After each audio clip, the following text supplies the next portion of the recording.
दोस्तों, आज की जो सच्ची घटना है, वो सच्ची घटना दरअसल उत्तर प्रदेश का एक ज़िला लगता है कानपुर, और कानपुर की ये घटना 14 दिसंबर 2024 की, यानी कि अभी हाल ही की ये घटना है। और इस घटना में दोस्तों ये इतनी जो है भयानक घटना थी, जिसमें एक लड़की की बहुत ही दर्दनाक तरीके से मौत हो जाती है। और दोस्तों इस कहानी के जो आप सुनेंगे तो वाक़ई में आप भी सोच में पड़ जाएँगे, क्योंकि दोस्तों इस कहानी में जो एक लड़का होता है, वो लड़का दरअसल एक बहुत ही मासूम सा दिखने वाला लड़का, और वो बहुत ही खामोश मिजाजी का होता है। वो अपने दोस्त के पास जाता है, लेकिन जब उसका दोस्त उसको देखता है तो वो कहता है कि भाई तुम इतनी ज़्यादा खामोश क्यों हो और कुछ परेशान से दिख रहे हो, कोई टेंशन है क्या? तो वो लड़का कहता है कि दरअसल मैं एक लड़की से प्यार करता हूँ, और उस लड़की ने आज अपने घर पर मिलने के लिए हमको बुलाया हुआ है, लेकिन हमको समझ में नहीं आ रहा है कि आखिरकार हम उस लड़की से मिलने जाएं या ना जाएं। तो दोस्तों जो उसका दोस्त होता है वो उससे कहता है कि अगर उस लड़की ने आपको मिलने के लिए बुलाया है तो आपको वहाँ पर मिलने के लिए ज़रूर जाना चाहिए। और उसके बाद वो उसको कुछ मशवरा भी देता है, और कुछ प्रोडक्शन प्लान के बारे में भी बताता है, जैसे कि उस लड़की के साथ अगर कोई जो है गलत तरीके से नाजायज़ संबंध बनाए जाएँ तो वो लड़की किसी भी तरीके से वो प्रेग्नेंट ना हो पाए, इसलिए वो उसको प्रोडक्शन प्लान के बारे में बताता है। और जो है शक्तिवर्धक गोलियों के बारे में बताता है, क्योंकि वो लड़का उस लड़की के साथ पहली बार इस तरीके के संबंध को बनाता, इसलिए उसको जो है उसका जो दोस्त होता है वो उसके लिए जो है कुछ टेबलेट्स का जो है इंतज़ाम करता है, और उसके बाद वो वहाँ पर मिलने के लिए जाता है। लेकिन दोस्तों जब वो लड़का उस लड़की से मिलने के लिए जाता है उसके घर पर, तो शायद उसको भी इस बात का बिल्कुल भी अंदाज़ा नहीं था कि जिस लड़की से वो मिलने के लिए जा रहा है, जिस लड़की के साथ आज वो नाजायज़ संबंध बनाएगा, तो उसके साथ उसकी आज आखिरी रात होगी। दोस्तों आपसे एक ही रिक्वेस्ट है कि आप इस कहानी के अंत तक हमारे साथ ज़रूर बने रहिएगा। दोस्तों आदाब, नमस्कार, मैं शादाब खान। अगर आप हमारे चैनल पर नए हैं तो प्लीज़ हमारे चैनल को सब्सक्राइब ज़रूर कर लीजिएगा, और कहानी को लाइक ज़रूर कीजिएगा, ताकि हमारा हौसला बना रहे। दोस्तों दरअसल ये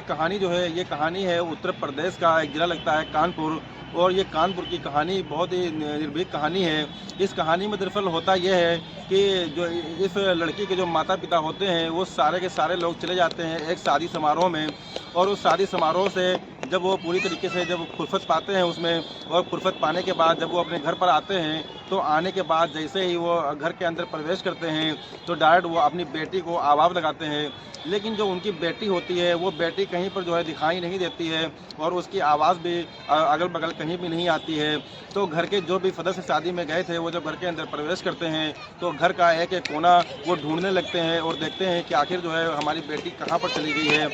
उसको जो है हर जगह पर ढूंढा जाता है, घर के हर कोने में उसको ढूंढा जाता है, लेकिन वो कहीं पर दिखाई नहीं देती है। और जैसे ही उसके बेडरूम में जाया जाता है तो बेडरूम में जाने के बाद जो घर के लोग होते हैं वो देखते हैं कि दरअसल उनकी बेटी जो है वो एक बेड पर लेटी हुई है, और वो पूरी तरीके से नग्न अवस्था में है। और उसके बाद जो भी उसमें मर्द जो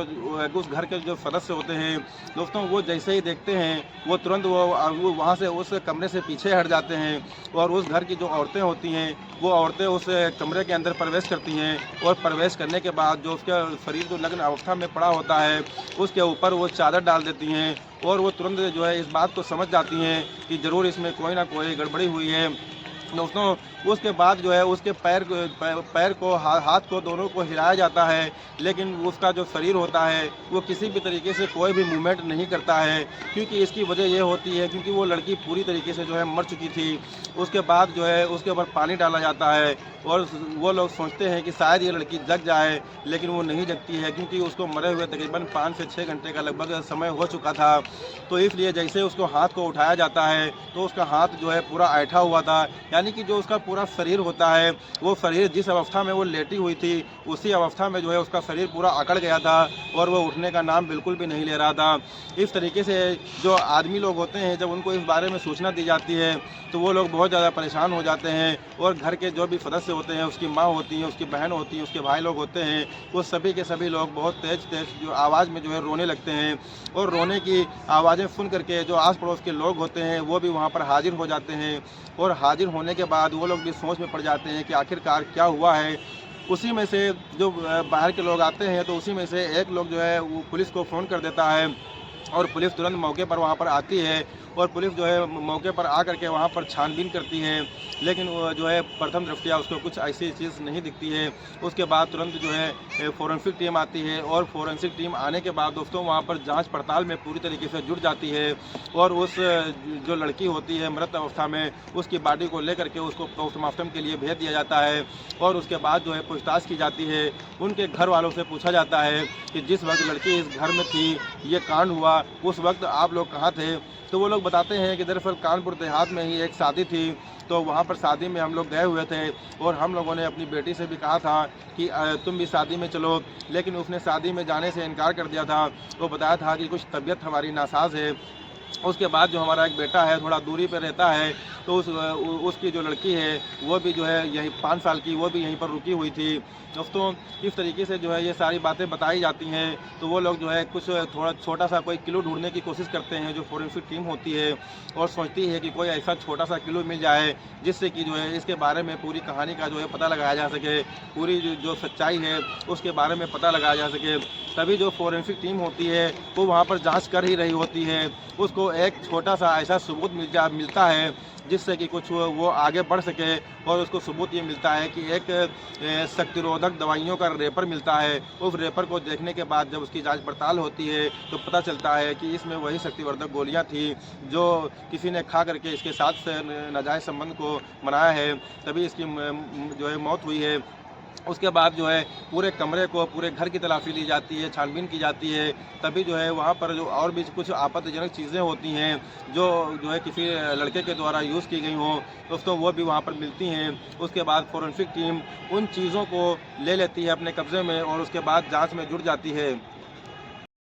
दोस्तों उसके बाद वो 5 साल की लड़की जो थी, उस लड़की से जब उसके बारे में पूछताछ किया जाता है कि तुमने इस घर में आते हुए किसी लड़के को देखा है क्या, तो दोस्तों जब उसको दुलार करके पुचकार करके जब उससे पूछा जाता है तो वो हाँ कर देती है और कहती है कि हाँ मैंने एक लड़के को यहाँ पर आते हुए देखा था। लेकिन जब उसके नाम के बारे में, उसके हुलिया के बारे में पूछा जाता है तो वो इतनी जो है याददाश्त उनकी ज़्यादा नहीं थी कि वो पूरी चीज़ें बता पाए, इसलिए पूरी जानकारी नहीं मिल पाती है। तो पुलिस को अब जो है फोरेंसिक टीम को छोटा सा क्लू मिल गया था, उस क्लू से जो है वो चीज़ें जो है खंगालने की कोशिश कर रही थी, और उसके बाद उस लड़की का जो फ़ोन था, यानी कि जो घर वालों का फ़ोन था, उस फ़ोन की जो कॉल रिकॉर्डिंग होती है वो कॉल रिकॉर्डिंग जो है निकलवा करके, CDR निकलवा करके उससे जो है पता लगाया जाता है कि आखिरकार इस लड़की ने जो है किससे बात किया है। दोस्तों उसका जब CDR निकाला जाता है तो पता चलता है कि दरअसल उस लड़की ने एक लड़के से जो है फ़ोन पर जो है बात किया था और मिलने के लिए जो है बुलाया था, और उस लड़के की जो घर की दूरी है वो उस लड़की के घर की दूरी से तकरीबन 20 किलोमीटर के आगे की है। दोस्तों उसके बाद उस लड़के को जो है हिरासत में लिया जाता है, और हिरासत में लेने के बाद जब उससे पूछताछ की जाती है तो वो प्रथम दृष्टया पहले तो ये बताता है कि वो इधर उधर की बातें घुमा करके पुलिस को जो है गुमराह करने की कोशिश करता है, लेकिन पुलिस जब अपने तरीके से उससे पूछताछ करने पर उतर आती है तो उसके बाद वो सच्चाई को बयान कर देता है और कहता है कि हाँ दरअसल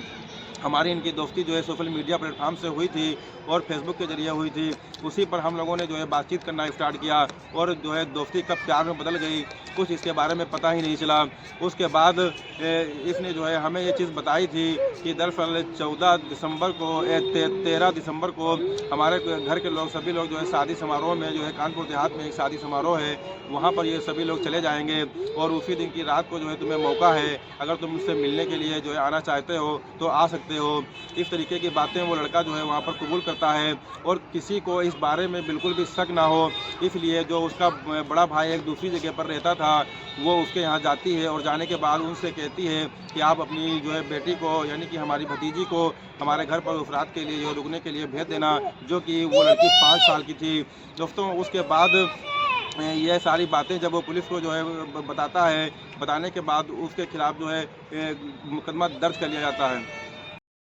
दोस्तों उसके बाद जब उसके घर वाले शादी के समारोह में जब चले जाते हैं, चले जाने के बाद वो लड़का जो है अपने दोस्त से मशवरा लेकर के और वो रेपर, यानी रेपर में जो दवाइयाँ होती हैं शक्तिवर्धक, वो दवाइयाँ लेकर के और प्रोटेक्शन सिस्टम लेकर के वो उसके घर में प्रवेश करता है और प्रवेश करने के बाद सीधे जो है उसके बेडरूम में जाता है और रात के तकरीबन 8:30 बजे के आसपास वो उसके घर में प्रवेश करता है और प्रवेश करने के बाद वो उसके साथ लगातार जो है शारीरिक संबंध बनाता रहता है। इतना गंदा घिनौना कृत्य वो उसके साथ करता रहता है यानी कि रात के 8:30 बजे के वो एंट्री करता है, तब से वो काम जो है शुरू करता है और रात के तकरीबन 3:30 बजे तक 14 दिसंबर के रात के तकरीबन 3:30 बजे तक वो इस काम को अंजाम देता रहता है। और उस दौरान तक यानी 8:30 बजे से लेकर के सुबह के 3:30 बजे तक तकरीबन 7 घंटे तक वो पूरी की पूरी नग्न अवस्था में रहती है। अब वो लड़की अपनी मर्ज़ी से नग्न अवस्था में रहती है या जो है इस लड़के ने उसको जो है कपड़े पहनने नहीं दिया, और जाड़े का जो है मौसम था, इसलिए जो है वहाँ पर कई ऐसे सबूत भी पाए जाते हैं। बताया जाता है कि जो है चूल्हा बार करके जो है उसको तपवाया भी गया,